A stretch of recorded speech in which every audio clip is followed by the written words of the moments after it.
가장 어려운 전쟁이 있다면 총알이 날아와서 병사들이 쓰러지고 있는데 이 총탄이 어디로부터 오는 것인지를 모를 때입니다.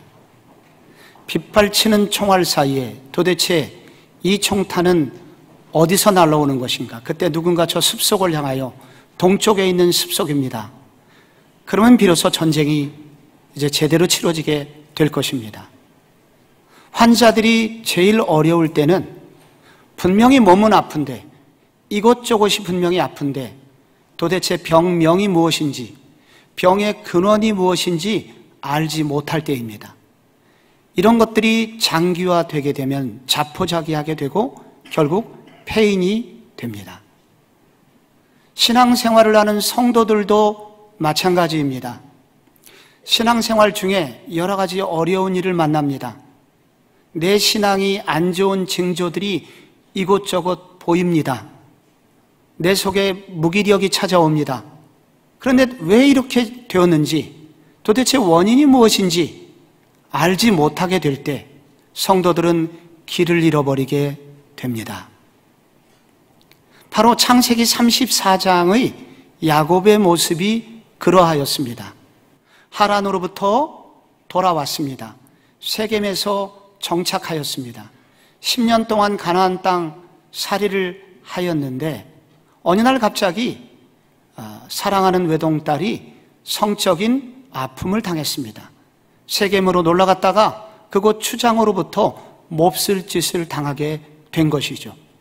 이것만 해도 끔찍한 사건인데 얼마 후에 아들들이 그 세겜 족속과 거짓 결혼 계약을 맺게 되고 할례를 받아 고통하던 그때에 이 아들들이 칼을 들고 들어가 세겜 부족의 모든 남자들을 도륙하게 됩니다.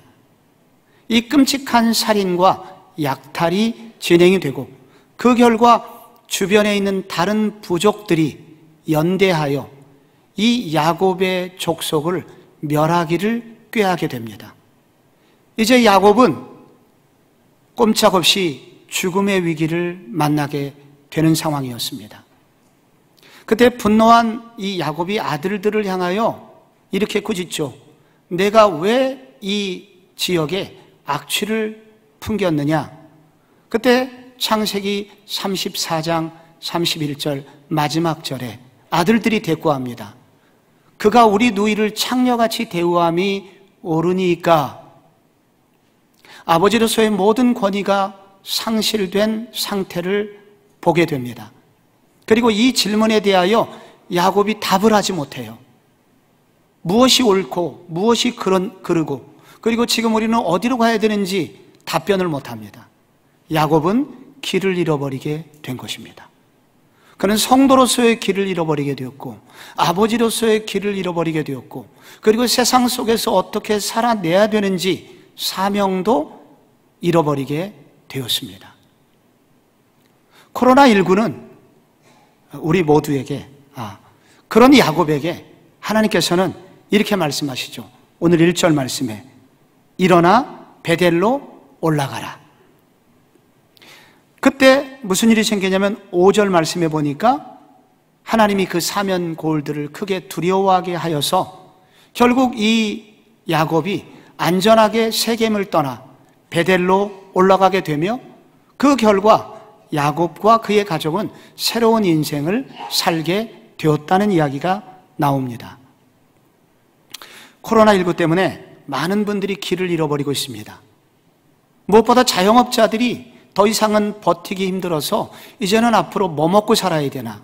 무슨 일을 해야 되지? 길을 잃어버렸고 그리고 청년들은 이미 길을 잃어버린 지 오래되었는데 코로나19 때문에 더욱 심하게 그들은 이제 도저히 신락 같은 희망도 가질 수 없을 정도로 어려워졌습니다.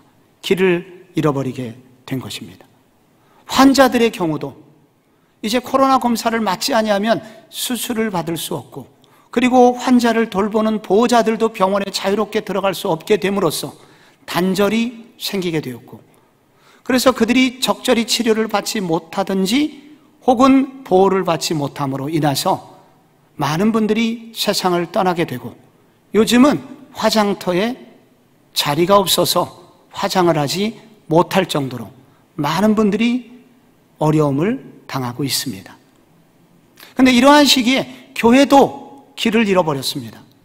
작년에 코로나를 처음 만났을 때는 세상의 그 코로나의 진원지로 세상에 인식이 되어서 많은 사람들의 비난 때문에 고생을 했다면, 올해는 이제 그런 비난을 받지 않음에도 불구하고 교회 자체 내의 성도들의 무기력과 그것 때문에 가난한 성도의 급증으로 인해서 교회도 무엇을 해야 되는지, 지금 어디로 가야 되는지 많은 교회들이 길을 잃어버린 상태입니다.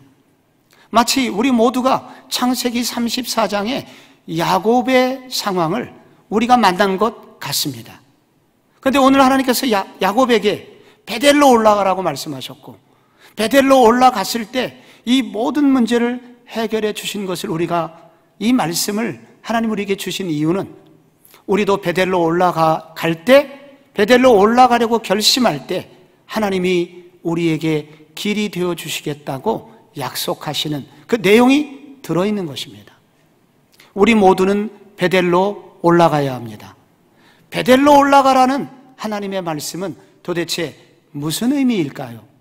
첫째로, 가장 어려웠던 시절에 뜨겁게 사랑했던 바로 그 하나님을 다시 만나라 라는 그런 의미입니다.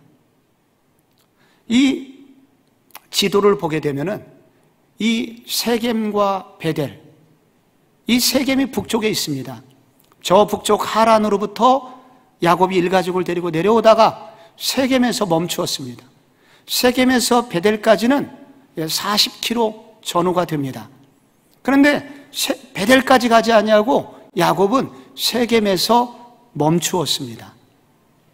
그래서 사실은 세겜으로 내려가는 것이 옳은데, 하나님은 그 세겜에서 베델로 올라가는 것이 옳은데 베델로 올라가라 그렇게 말씀하십니다. 베델이 조금 해발이 조금 높기는 합니다만은 이와 같은 지형상의 의미는 아니고, 이 성경이 올라가라고 하는 뜻은 바로 영적인 의미를 가지고 있습니다. 베델은 야곱에게 어떤 곳입니까?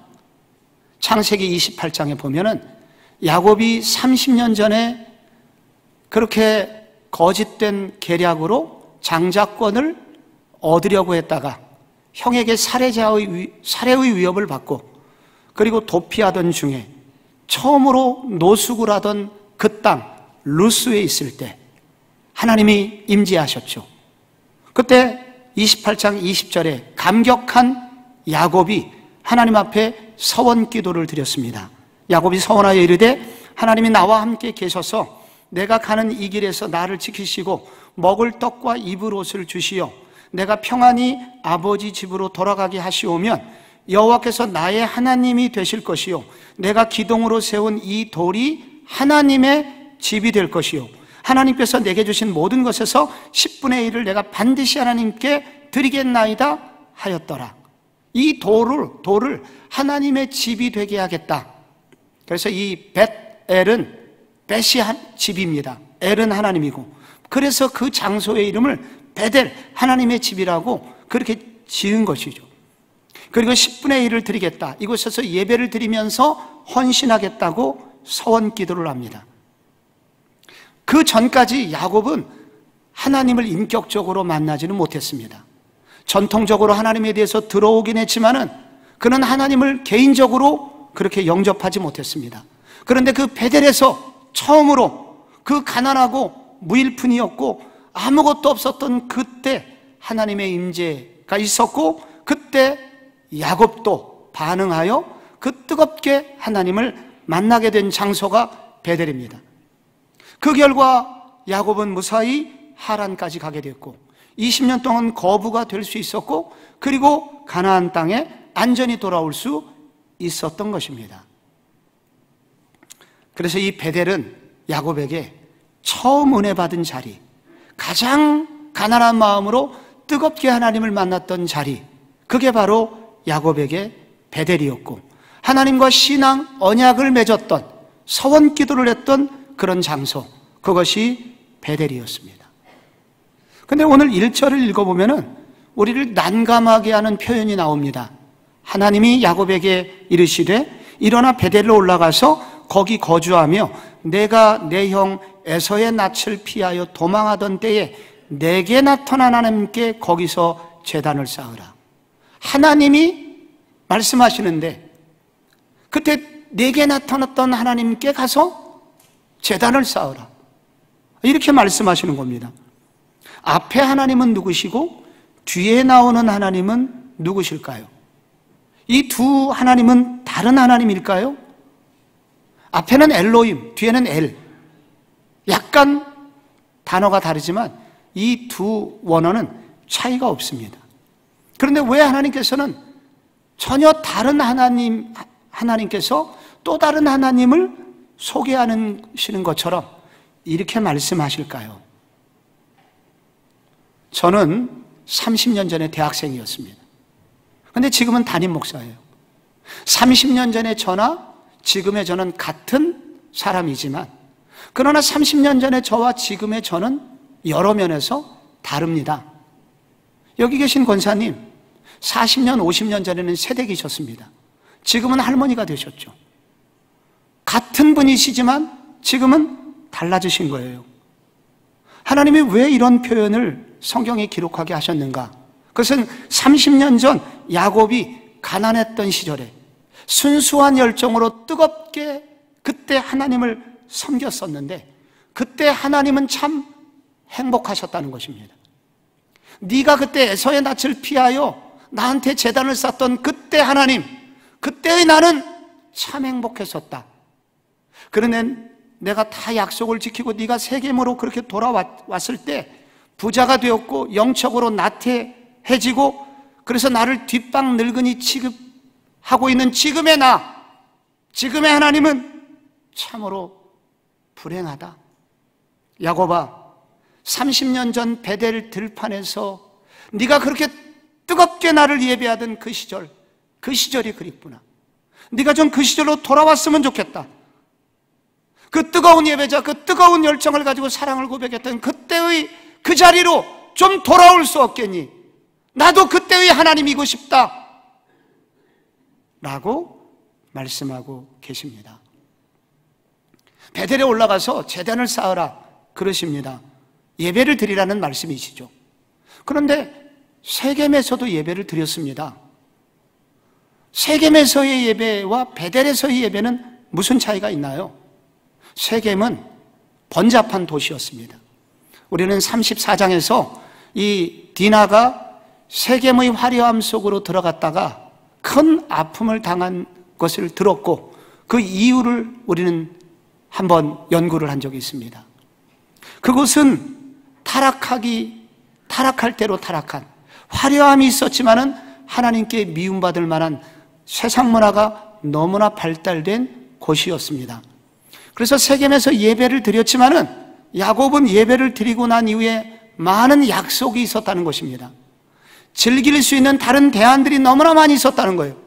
야곱도 그렇고 그 자식들도 그랬습니다. 그래서 그들은 예배를 드리고 있었지만은 다르게 말하면 예배를 때우고 있었습니다.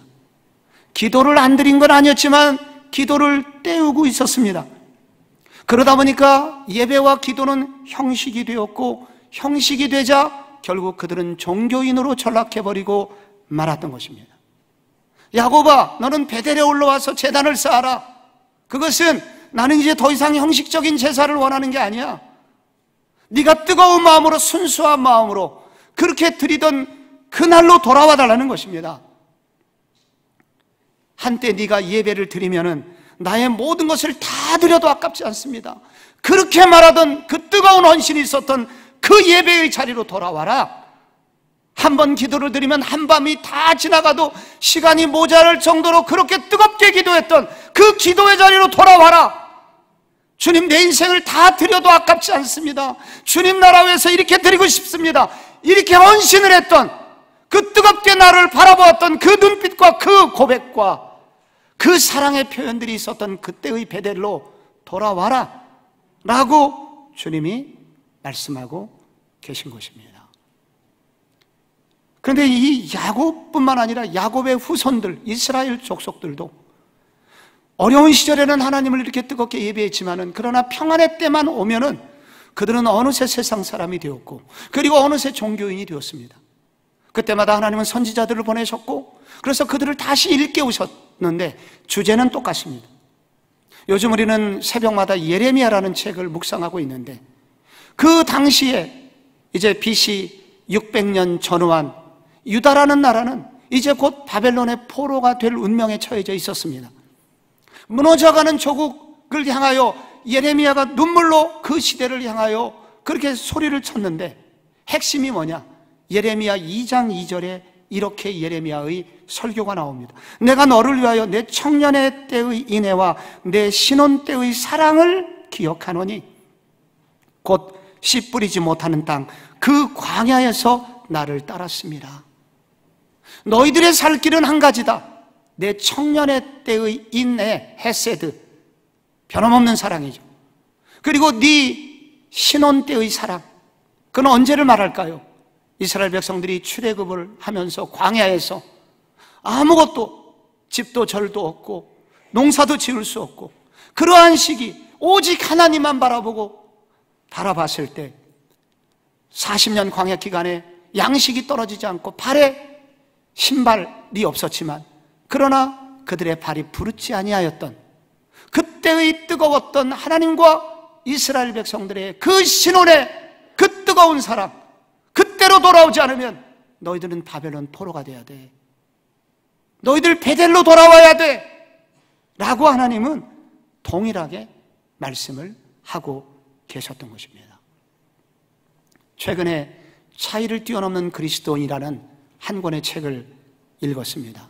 각계각층의 10명이 되는 구별된 그리스도인으로 살아가는 분들이 여러 챕터의 글들을 썼는데, 그 중에 사라 그로브주라고 하는 미국에 있는 여성 복음성가 작사자입니다.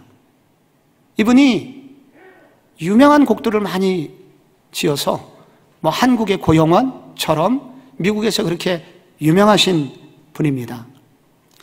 이분이 부부싸움을 겪고 난 이후에 깨달았던 것을 신앙적으로 엮은 그런 복음성가 노래 가사가 It's Me라고 하는 그러한 노래입니다. 이게 부부싸움을 하고 나면 그렇게 다정해 보였던 그 남자가 갑자기 낯선 이방인으로 자기에게 다가오게 됩니다.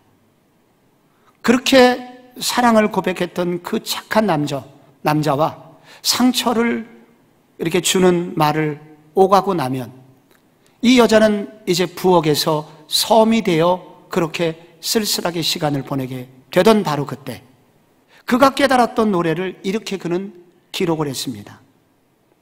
내가 사랑했던 이 남자 안의 소녀는 어디 있지? 그리고 그런 소년을 사랑했던 소녀는 어디에 있지? 눈 깜짝할 사이에 다정함, 선의가 다 사라졌어. 당신과 나는 이제 끝이야. 그런데 바로 그때 내면 깊은 곳에서 소녀가 깨어난다. 그 소녀는 사랑하는 소년에게 소리친다. It's me, 나야 나. 그러면서 이 부부는 다시 회복의 길을 걷게 되었다는 것입니다. 여러분, 우리가 부부싸움을 하면 갑자기 남남이 돼요. 차가운 이방인이 돼요. 우리가 어떻게 회복할 수 있습니까?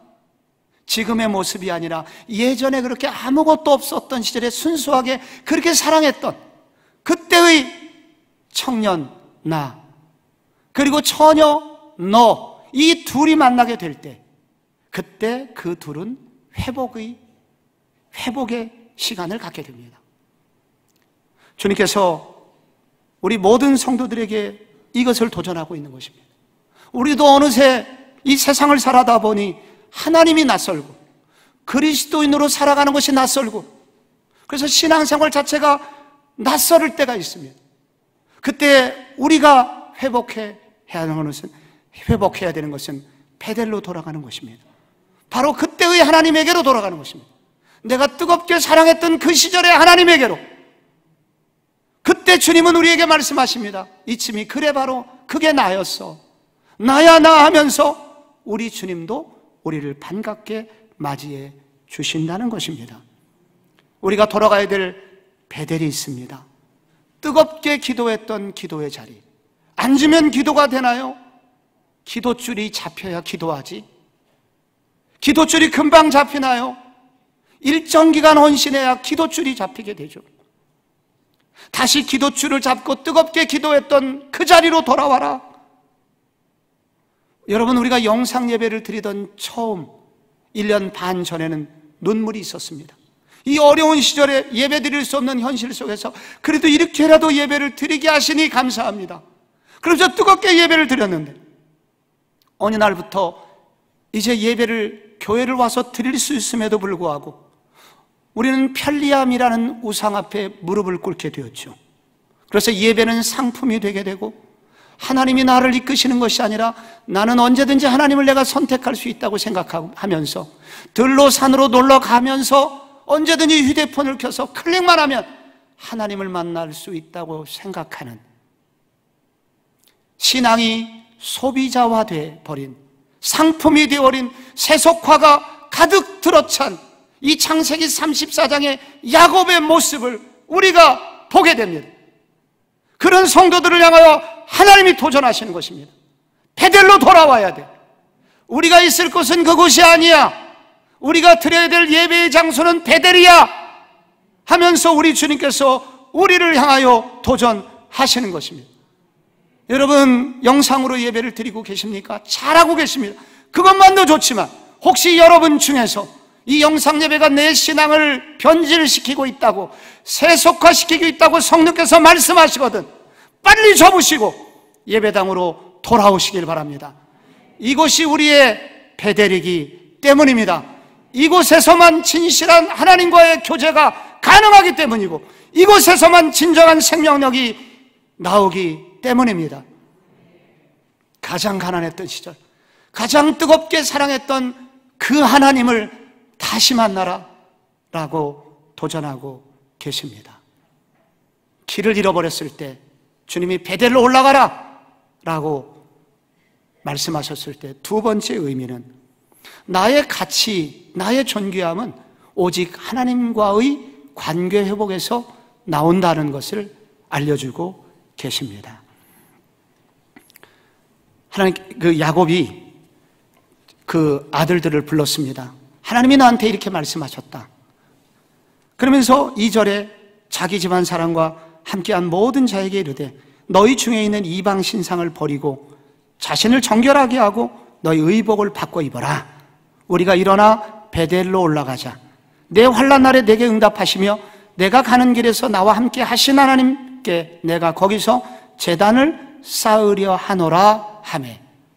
야곱이 자신의 신앙 고백을 회복하고 자녀들에게도 나 이렇게 살기를 원한다 라고 자녀들에게 신앙 고백을 선포하게 됩니다. 나와 함께 베델로 올라갔으면 좋겠다. 그런데 베델로 올라가려면 두 가지가 있어야 돼. 먼저 우상을 버려야 돼. 너희들이 은밀히 즐기고 있었던 세상 즐거움, 그거 포기해야 돼. 하나님이 기뻐하시지 않는 거 내려놔야 돼. 둘째, 의복을 바꿔 입어야 돼. 속에 감추고 있었던 것뿐만 아니라 겉모습도 달라져야 돼.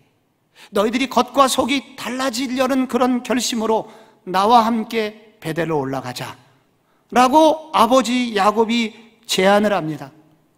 여러분, 그때 야곱의 자녀들의 반응이 무엇일까요? 여러분, 어떻게 해야 자녀들이 원래 예상되는 반응은 무엇이었습니까? 아버지 왜 그러세요? 하면서 도전적이어야 합니다. 방금 전까지 어떻게 했었습니까? 아버지, 그렇게 행하시는 게 우리 누이를 창녀같이 대우함이 가하니까 하면서 아버지에게 대꾸를 했던 그들이 전혀 다른 반응이 나옵니다. 그 반응이 4절에 나오죠. 그들이 자기 손에 있는 모든 이방 신상들과 자기 귀에 있는 귀고리들을 야곱에게 주는지라 야곱이 그것들을 세겜 근처 상수리 나무 아래 묻어버리게 됩니다. 그리고 떠나게 되죠. 여기서 귀골이라는 단어가 매우 중요합니다. 이것은 원래 야곱이 버리라고 말했던 항목에는 들어있지 않은 것입니다.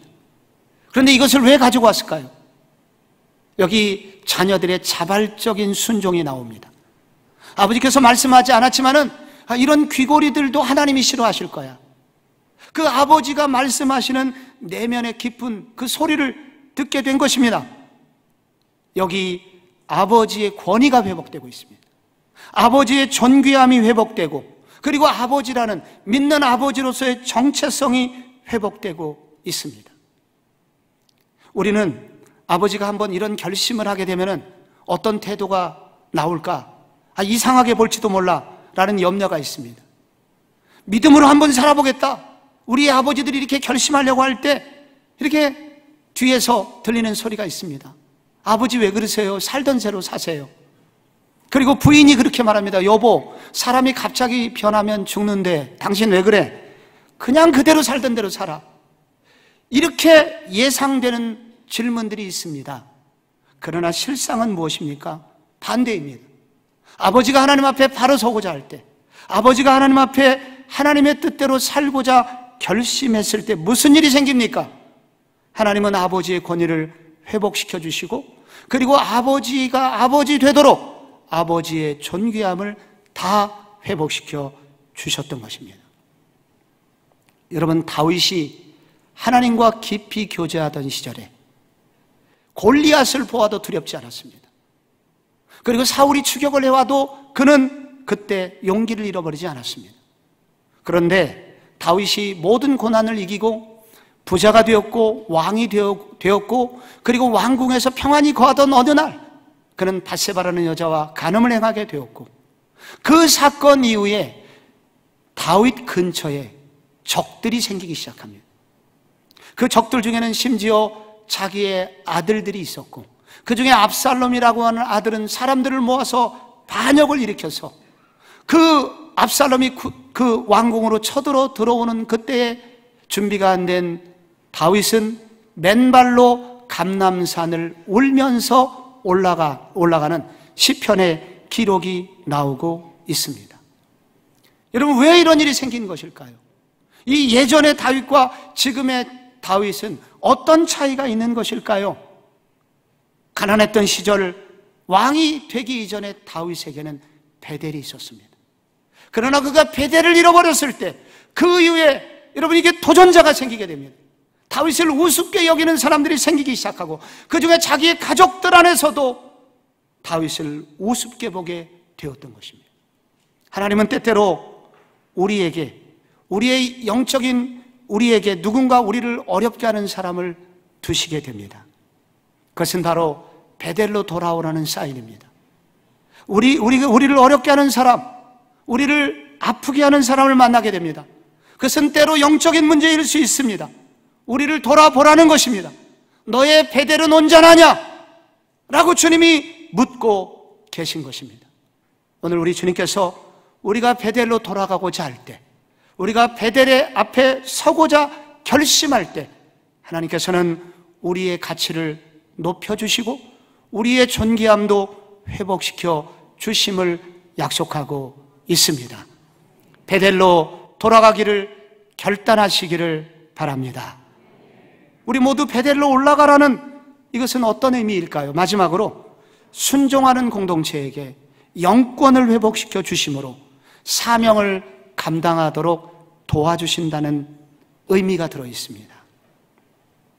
여러분, 5절 말씀을 같이 한번 함께 읽어보겠습니다. 시작. 그들이 떠났으나 하나님이 그 사면 고을들로 크게 두려워하게 하셨으므로 야곱의 아들들을 추격하는 자가 없었더라. 떠났습니다. 야곱은 자녀들에게 선포만 한 것이 아니라 실제로 행동에 옮기게 됩니다. 그때 무슨 일이 일어났습니까? 사면 고을들이 크게 두려워하게 되었다고 나오고 있습니다. 원문에는 하나님의 두려움이 그들에게 임하였다. 갑자기 그들이 거대한 두려움에 사로잡히게 되었다. 어떤 신적인 두려움이 그들을 공포 속으로 몰아넣었다. 이대로 가면 우리가 죽겠구나. 그런 끔찍한 생각들이 그들에게 찾아오게 되었던 것입니다. 이런 두려움이 왜 오게 되었을까요? 어떻게 오게 되었을까요? 그것은 바로 야곱과 야곱의 자녀들이 하나님의 뜻대로 순종의 발걸음을 떼자 갑자기 일어난 사건입니다. 이것은 바로 성도가 하나님의 뜻대로 살고자 할 때 하나님께서 그와 그의 공동체에게 주시는 축복이라는 것을 알 수가 있습니다. 그 결과 야곱은 12지파를 보존할 수 있게 되었고 12지파의 보존으로 말미암아 아브라함에게 약속하신 땅의 모든 족속이 너와 내 후손들로 말미암아 축복의 근원이 될 것이라는 하나님이 아브라함과 그의 후손들에게 주시는 이 축복의 근원되는 사명을 감당할 수 있게 된 것입니다. 출애굽기에 보면은요, 모세가 80세가 되었습니다. 초라한 노인이죠. 미디안 광야에서 양을 치고 있었는데 하나님이 모세에게 나타나셨습니다. 모세, 너는 지금 애굽으로 돌아가서 내 백성을 이제 출애굽시켜라. 하나님, 나는 가진 것도 없고 이렇게 초라하고, 그리고 지금 애굽의 언어도 다 잊어버렸습니다. 나는 말도 할 줄 모릅니다. 그래서 거부하였는데 하나님의 끊임없는 설득이 있었고 드디어 그 하나님의 설득에 순종의 발걸음을 내딛게 됩니다. 바로를 찾아갔습니다. 내 백성을 보내라. 그들이 광야에서 하나님을 예배할 것이다. 그때 여러분, 바로의 답변은 무엇입니까? 하나님이 누구간데, 여호와가 누구간데 내 백성을 빼내어서 광야에서 예배하게 하느냐? 내가 하나님이다. 이 바로는 모세를 무시했고, 그리고 결국 모세를 보낸 하나님은 멸시를 당하였습니다. 그러나 곧바로 시작된 재앙, 10가지 재앙으로 이루어졌습니다. 그 10가지 재앙이 끝날 무렵에 성경 출애굽기 11장 1절에서 3절에 어떤 변화가 있었는지 성경은 말합니다. 출애굽기 13장 11장 1절부터 보시면 여호와께서 이르시기를, 내가 이제 한 가지 재앙을 바로와 애굽에 내린 후에야 그가 너희를 여기서 보낼지라. 그가 너희를 보낼 때에는 여기서 정령 다 쫓아내리니 백성들에게 말하여 남녀로 각기 이웃들에게 은금 패물을 구하게 하라 하시더니 여호와께서 그 백성으로 애굽 사람의 은혜를 받게 하셨고, 또 그 사람 모세는 애굽에서 바로의 신하와 백성에게 심히 크게 보였더라. 그렇게 무시를 당했던 모세는 애굽 땅에서 가장 존귀한 사람이 되었습니다. 그리고 애굽 모세와 함께했던 이스라엘 공동체 구약 교회는 존귀한 역임을 받았습니다. 대접을 받았습니다. 그래서 그들이 출애굽을 할 때 애굽 사람들이 은금 패물을 다 헌금을 주듯이, 교회에 헌금을 내듯이 이스라엘 백성들에게 헌금을 내게 된 거예요. 그래서 그들도 출애굽을 했고, 그들뿐만 아니라 수단 잡족들도 애굽으로부터 탈출할 수 있게 되었던 것입니다. 바로 그들이 하나님의 말씀에 순종했을 때 하나님이 그들에게 영권을 회복시켜 주셨고, 그 영권의 회복의 결과 바로 이 구약교회는 바로 세상을 구원하는 빛과 소금의 역할을 하게 되었고, 결국은 많은 사람을 출애굽시킬 수 있는 사명을 감당하게 되었다는 것입니다. 갈릴리 출신 어부들이 주축을 이루었던 예루살렘 교회가 오직 기도에 힘썼을 때 성령이 임하게 되었습니다. 성령께 그들이 순종하여 복음을 전하기로 결심하고 그들이 복음을 전하게 되었을 때, 여러분, 사도행전 2장 43절이 이렇게 보도합니다. 사람마다 두려워하는데 많은 사람들에게 두려움이 임하게 되었습니다. 그리고 47절, 하나님을 찬미하며 또 온 백성에게 칭송을 받으니 주께서 구원받는 사람을 날마다 더하게 하시니라. 그래서 결국은 많은 사람들이 구원을 받게 되는, 교회의 본질이 회복되고 교회의 능력이 회복되고 결국은 그 교회의 사명인 많은 사람들이 주께로 돌아오는 사명을 감당할 수 있게 되었다고 말합니다. 세상이 교회를 우습게 보는 한 교회는 교회의 사명을 감당할 수 없습니다. 세상이 교회를 버리게 되면 교회는 세상 사람들을 구출하는 그런 구조선의 역할을 감당할 수 없습니다. 나는 너희들이 던지는 밧줄은 받지 않겠다. 그들이 거절하면 그들은 그저 그냥 바다에서 죽어가게 될 것입니다. 그래서 교회는 이 사명을 감당하기 위해서 영권이 회복되어야 됩니다. 세상 사람들에게 두려움이 임해야 됩니다. 교회를 바라보는 시선이 바뀌어야 됩니다. 무엇이 그것을 가능하게 할까요? 성도들이, 목사들과 성도들이 베델로 돌아갈 때입니다.